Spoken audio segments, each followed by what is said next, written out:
I'm Nick Seco from HomeRight Windows and Doors, and we're located in Waynesboro, Pennsylvania. So we do vinyl replacement windows, we do steel and fiberglass entry doors, we do aluminum storm doors, and we do sliding patio doors, all made by Provia. The windows are a vinyl replacement window, and it could be anything from double hungs to casements to bay and bow windows and everything in between. So when somebody calls in the office and needs an estimate, they get Roxanne on the phone typically, and she would schedule an appointment for me to come out and take some measurements, provide some literature, go through what options we have, and then I would follow up within about 24 to 48 hours with an estimate with all the details of the products as well as the installed price. I find that we're typically much more affordable than the companies that you see advertising on TV or in a lot of other places. If they're spending a lot of advertising dollars, obviously they're passing those costs on to their consumers. You could go to our website at homerightwaynesboro.com, or you could call us at 717-749-4874. Local and live, covering Franklin and Washington counties, it's Let's Talk TriState with Tiny and Katie. Welcome back to Let's Talk TriState, all powered by HomeRight Windows and Doors, the right choice in Waynesboro, winner in the 2024 Best of the TriState. I have two guests with me next from the Barbara Ingram School of Performing Arts.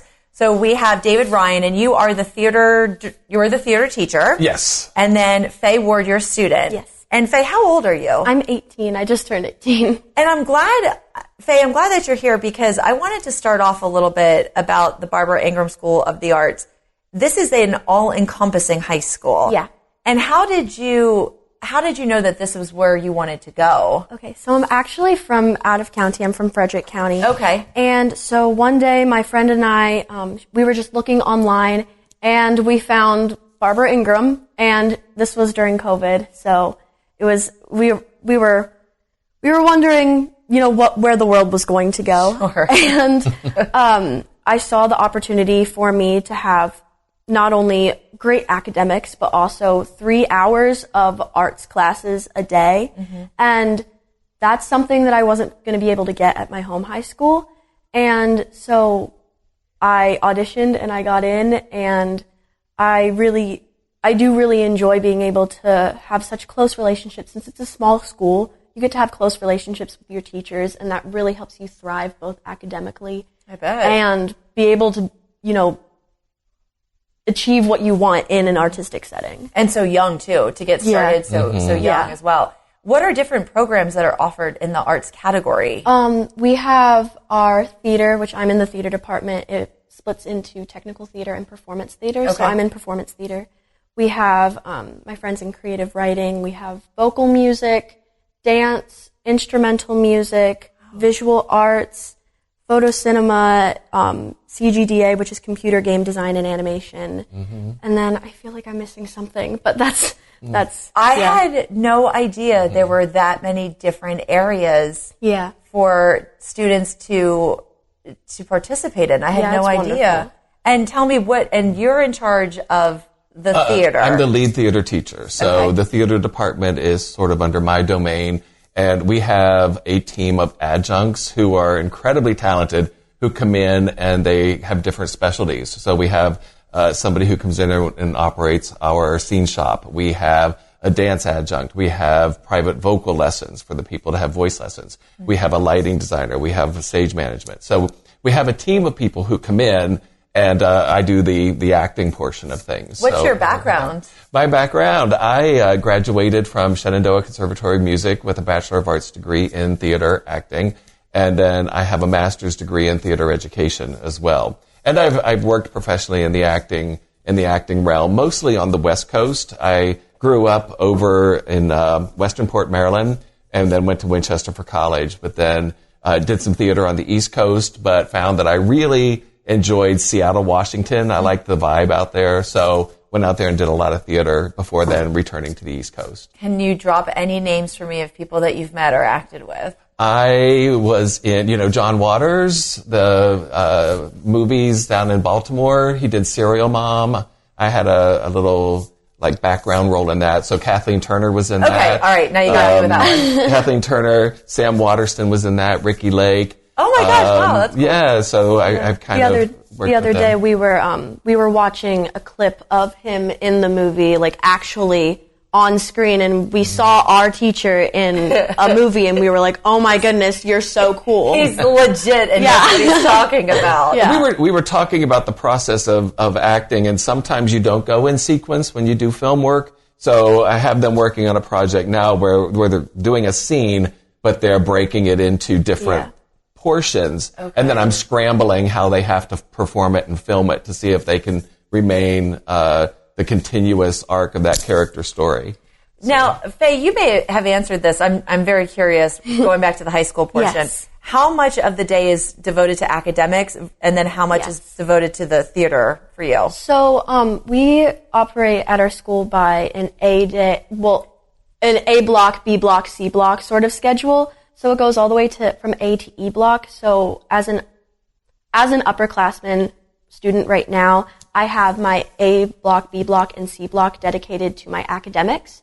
And so each block is roughly 80 minutes long, so it's 3 of those. And then I get roughly my D and E block 3 hours around of artistic time. And that's just absolutely wonderful. Yeah, I'm sure. Is that at the end of the day, or are they kind of intertwined? Yeah. For upperclassmen, it's all at the end of the day. And then for upperclassmen, for upperclassmen, it's all at the end of the day. And then for underclassmen, their C and E block are artistic classes, and then their D block is in between. And that's an academic. Now, the reason that you are here today is because you have a big musical coming up. And from what I understand, at the Barbara Ingram School of the Arts, this is the 14th musical that you've done? That sounds about right. Yeah. About 14 years since the school's been there. That is amazing. And it's called Once Upon a Mattress. Yeah. It is. And I know a little bit about, it's like a version of the Princess and the Pea. Yes. I remember reading that to I was an elementary school teacher for a really long time, so I remember reading that story. But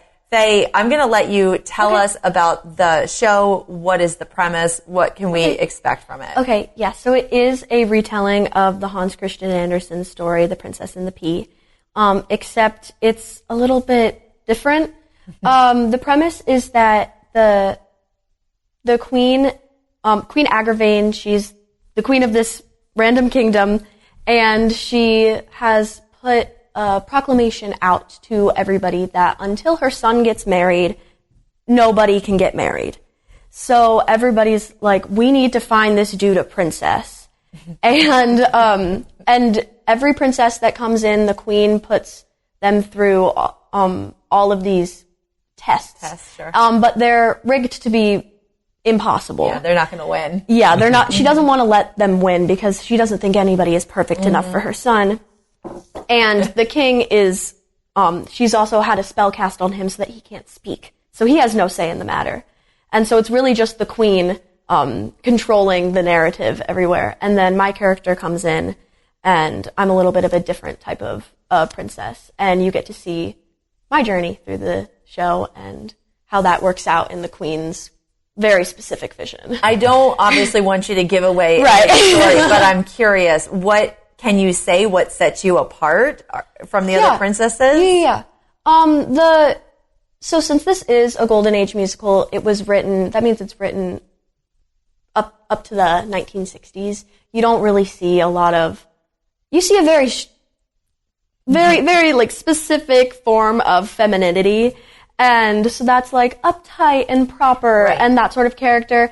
I'm more like laid back, down to earth, that sort of thing. Okay, yeah. I see. And I have the freedom to be funny. She's a diamond in the rough. Yeah. Okay. That's the thing. And the good thing about this musical that I think is really important to bring up is that this character doesn't change.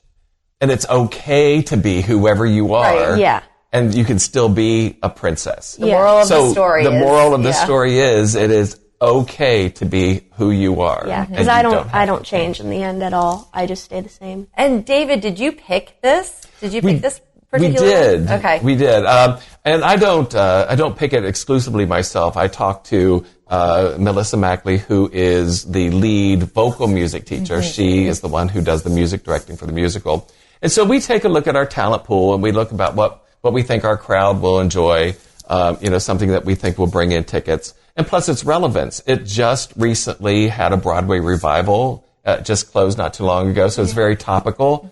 The Broadway revival had Michael Urie in it and Anna Gaster, Sutton Foster, some really big names that are out there now. So it was really successful. So we looked at the popularity, and then we thought, okay, well, we can do this here. We can do this. And it should be something that our audiences would really enjoy. Yeah, and I think everybody's familiar to some degree of The Princess and the Pea. I think somebody knows that general story about that. Now tell us, when is the show, when and where is the show? The show will be performed at the Maryland Theater in Hagerstown. Our show dates are April 5 and 6. Saturday, Sunday. Yes, and then 12 and 13. Also Saturday and Sunday. Saturday and Sunday. How long is the production? It's going to run about 2 hours, probably with intermission. Yeah, so it'll be 2, slightly over 2, if you aren't counting in that intermission time. Okay. And did you audition for the role? Yes. Did you know this was the role that you wanted to do? Or did you audition and then they place you in the spot they think you best fit? For the audition process, at our school specifically, we get a sheet of paper and you put all of your past credits on it. You put any special skills you have, any availability that you know might impact. Like if I'm going to be gone for 3 weeks out of the rehearsal thing, they're not going to cast me as as a lead. But when I go into the room, I prepare a random monologue and a random clip of a song, and I go in and I say, "Hi, here's who I am, and these are 3 roles that I'm interested in order." And so when I was going into the room, I knew that Princess Winifred was a role that I would want to play because my grandpa, he introduced me to the show and he said, "One day you should play her." And so I wanted to audition for her, for him. And so I walked in and I did my audition, and then I ended up getting a call back. So that's just a second audition where you get to read with other people who are being considered for the other roles. And then cast list came out. Mm-hmm. Amazing. So we'll take a look at the general talent pool, and then we'll say, okay, out of this group of people, out of this group of students that we have right now, we can cast this show. I see a Winifred, I see a Prince Dauntless, I see a Queen. We see them. Yeah. We don't see specifics yet, but somewhere in that pool, we see that someone can play those parts. You can make it all come together. Yeah. And then, like Faye said, they come in first. We'll say this is a comedy. Bring something in funny. Show us your ability to be funny. And then we listen and we watch, and then we start saying, okay, well, we think these couple of people could be this part. And then we get specific in the callbacks, and we read from the actual show, or we sing from the actual show. And I'm assuming, Faye, you can sing. I'd like to think so. Okay. I'd like to think so. Because you're probably taking a bulk of the singing. Would that be accurate, being the lead? I sing a good amount in the show. Yeah, there's a lot of songs in the show, and I think that between all of the leads, it's very well distributed, but I do have the most solo singing in the show. Yeah. And where can we get tickets? Because the show sounds amazing, and I'm sure there's people thinking, I need to make sure I can secure my spot. Well, it's a lot of fun. Yes. Family friendly. They should have a good time. Very bright and colorful with all of the costumes and all the set. Tickets are available at marylandtheatre.org, and that would be MDTheatre.org. And what do the prices range? Prices range anywhere between $10 and $28. Oh, wow. Yeah, it's fairly reasonable. Yeah. Just depending upon what your seating range is, and down front. If you're in the balcony. And so, Faye, when this wraps up, are you graduating then? Yes, I am. This is your senior year. You said you're 18. Yeah. Do you know what's next for you? Yeah, I'm going to go to musical. I'm going to do college let me rephrase that. I'm going to do musical theater in college, yes. Do you know what college you're... Decisions are still coming back. Okay. So undetermined, but I'm very excited. Yeah. Well, I'm so is this your first big show, or have you done a lot of other big ones as well? She was our Pugsley last year in the Addams Family. Oh my gosh, I love that. And really, just to throw a little bit of praise towards Faye there, really, there were times where I would only see Pugsley because the transformation was there. And then we would do some other rehearsal where Faye would be there just as Faye. And I would literally go, I forgot that you were in this show. Because I just saw Pugsley anymore because the transformation was so... Couldn't have done it without him. So. And that's what makes a really good actress. That was it. That's like the highest compliment. Like, I just lost you in this, and all I see now is Pugsley. So that's part of what we're there to train people to do. And then do you know, David, what's going to be next, the next play you guys are working on after this? I am in the process of shopping around for next year's play. We do a fall show that is a little more contemporary. We do that in our Black Box studio. The school has its own Black Box studio theater, so we'll do a smaller show in the fall. And usually that's more contemporary. That's a little more maybe dramatic, things like that. We do our holiday spectacular, which is in December. The whole school participates in that, and then the musical in the spring. So I've got a couple contracts that I've applied for just to see where we stand as far as the cost of royalties and the cost of what it would take to produce. Right. But I've got some ideas. I don't have anything firmed up yet. Nothing yet. But this is the time of year when I shop around. Yeah. And then we start lining that up and let's get through Once Upon a Mattress and then we'll start working. I'm sure it's a lot to do. I'm sure there's a lot of moving pieces. Yeah. From here down, this is the slippery slope down to showtime. So it gets really busy. Well, that's great. So David and Faye, it's Once Upon a Mattress, mdtheater.org to get tickets, and it's the first and the second weekend in April, Saturday and Sunday. Yes. That's correct. And thank you so much for telling us about it. And good luck to you in your future. Goodness, thank you so much. Thank you for having us. We enjoyed it. We appreciate it. Let's Talk Tri-State is all powered by Legends Bar in Chambersburg, where you can satisfy your sports fix at Legends Bar with game day specials and cold brews. You can find them in Hollywell Avenue in Chambersburg. Let's talk Tri-State. If you'd like to be featured on an upcoming episode of Let's Talk Tri-State, call 717-597-9200 or email letstalk@921thegoat.com.